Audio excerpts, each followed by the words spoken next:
মুসা আলাইহিস সালামের পায়ে একবার একটা লাল পোকা কামড় দিয়েছে, লাল পিঁপড়া। তো উনি রেগে মেগে পাশি দেখে লাল পিঁপড়ার বাসা, পা দিয়ে ডলে মুছে সবগুলো পিঁপড়া মেরে ফেলছে।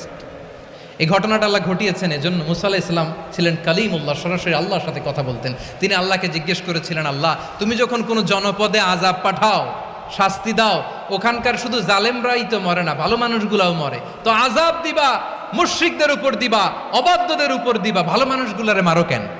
আল্লাহ বললেন, মুসা তোমার যে কামড় দিছিল পায়ের মধ্যে পিঁপড়া, কয়টা পিঁপড়া? জোরে বলেন। একটা পিঁপড়া, তো সবগুলারে মারলা কেন? রেগে মেগে পুরো পিঁপড়ার বাসা ভেঙে ম্যাসাকার করলা কেন?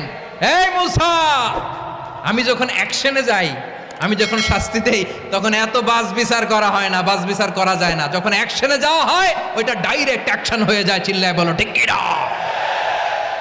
মুসা আলাইহিস সালামের পায়ে একবার একটা লাল পোকা কামড় দিয়েছে।